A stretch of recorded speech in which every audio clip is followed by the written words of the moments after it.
How many films have you helped get onto Netflix? I believe it's 5 to date. Most of my films that have gone into Netflix have gone through distributors who then got into Netflix. But in terms of directly, I believe it's 5.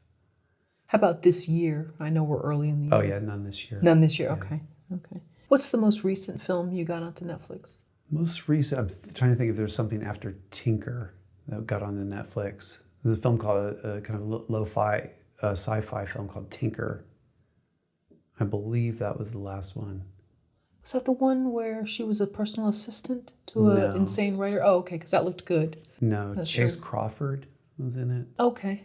What are the advantages of a filmmaker getting their movie on Netflix? Several things.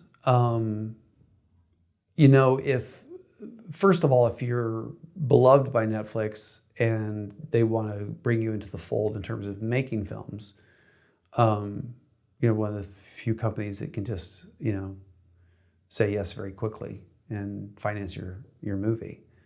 There's a lot of things that come with that, but you know, they're definitely, you know, they've got a lot of money to spend on production. You know, the bragging rights are pretty huge. I think that's what, you know, film, and it's a way some people consume movies very easily. Everybody doesn't mind paying the subscription fee. No one has to get out their wallet and rent it for $4. So you can tell the world about it and everybody can watch it, you know, fairly easily. So I think that's probably the 2 main reasons that filmmakers want to be on Netflix.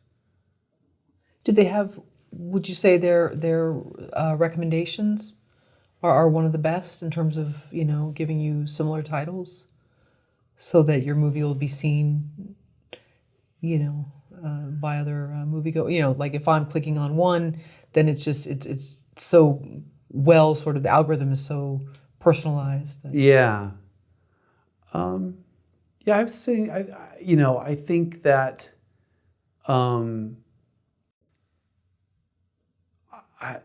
I don't think I've ever, so my films have been very indie and not Netflix, you know, produced. And so I think they're hard to find unless you're told about it at the end of the day. And perhaps like in the case of Tinker, if you love indie film and sci-fi, I'm not sure even with all the content they have now if that film would show up unless you typed it in and found it that way. So I think it's still hard even to get visibility on Netflix with an indie unless you're, you know, something of theirs that got a lot more promotion than something they acquired from a distributor. You think that was probably much different a few years back before they started producing their own content? Oh yeah. Yeah, they used not to produce movies, so they, you know, everything was other people's content, studio content, Disney movies, and no Netflix originals, you know, at first. So yeah, definitely a lot easier. Any disadvantages? Being on Netflix? I depend on your expectations and what you want. I don't think so. You know, they're usually paying a license fee for the right to do it, so you know what you're getting going in. It's a badge of honor these days to say you've got a film on Netflix. You know, I think some clients, if they're staring at a minimal offer from Netflix versus someone who wanted to put the film in 10 theaters, you know, they have to choose a path. And depending on what they want out of the film, they might choose the theatrical path because they just want that kind of treatment. But there have been some deals, like I currently negotiated a deal with a different streamer where we sold the streamer a pay window. They're going to take it, they're paying a license fee, and another distributor is going to come in and take all the other rights and assume that contract. So they're going to do the theatrical, do the transactional video, then it's going to go to that streamer that bought the film, and then go to other platforms later.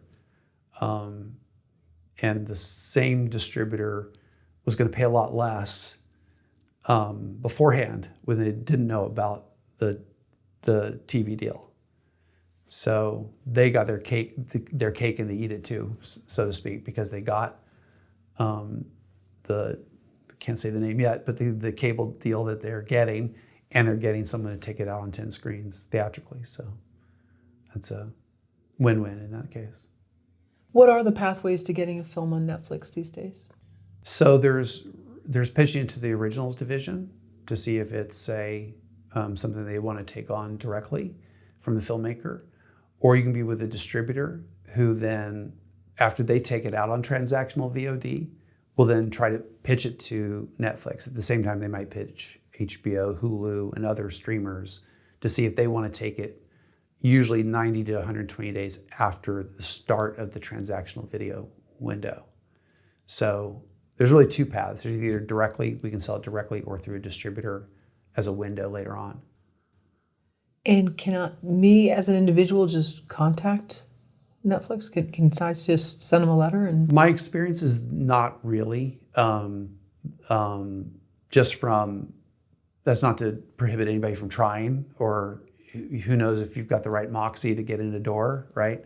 But my experience is that filmmakers that come to me have tried, have not been able to get someone to watch it.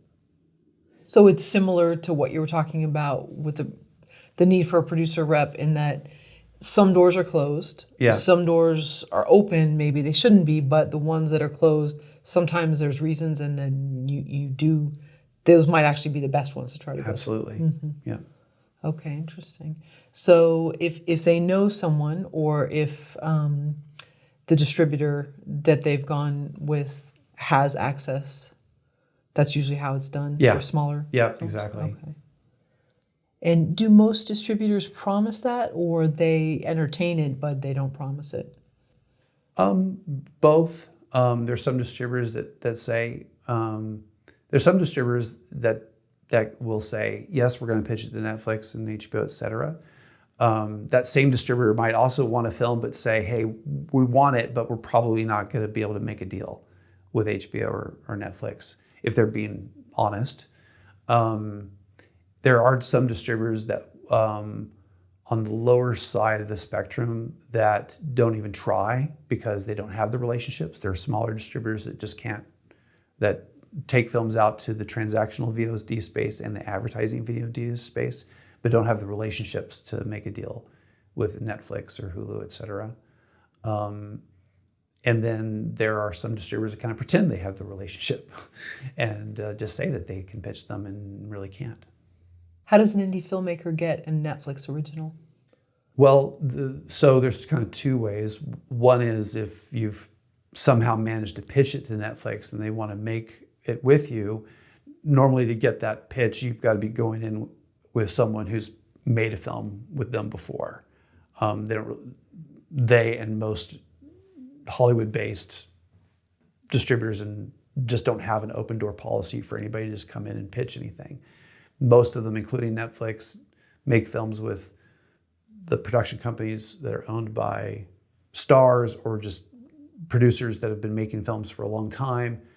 And so your most likely path is getting involved with one of them, somehow getting them to look at your material and having them want to make it and take it in to get financing from Netflix. That's one way. The other way is to pitch it to Netflix, to the original department, and have them like what you already made and decide, hey, we'll make it, we'll turn it into an original. It seems like they're taking a lot of, or they're making a lot of adaptations. Netflix, or at least the ones I've been watching are. Yeah, they make all different kinds of content now. It's from reality to documentaries, and they analyze the metrics they have to see what their viewers want dictates, what they make, and who they make films with. Yeah, I've suggested several films because, they have this email thing that you can just put in, would you like to, a title we don't have that you'd like to see. And right. Unfortunately, I haven't seen them up there, but, I keep trying. And I have no personal investment in it. I just want to see it on there. But Do you ever recommend a filmmaker go with just a strict Netflix deal rather than theatrical? Um, I'm usually following the lead of the filmmaker on that and trying to see what their goals are and trying to advise them according to what they want. And I can point out, depending on what's being offered, what I subjectively think is the best math monetarily, as in terms of maximizing the value, what's the best bet. But if you want a certain kind of exposure, what's the other mean? Because there's all levels of theatrical, from 1 screen to 10 screens to 100 screens. So it kind of depends on what's being proffered, and kind of depends on what I think the filmmaker wants out of it at the end of the day.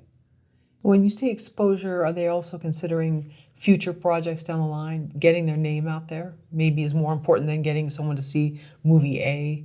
It's about maybe movie B or C that's coming. Yeah, I find most filmmakers have competing goals that aren't necessarily at odds with each other, but many of them will say, well, it's most important for me to get my money back for my investors, but it's also just as important for me to get my next project off the ground.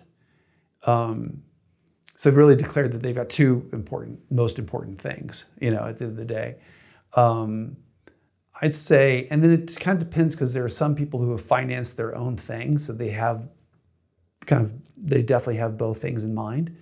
There's some people I'm dealing with where there's an executive producer that I never meet, but they're in control of the property, and they're much more concerned about, that going on to the next thing than maybe their executive producer is.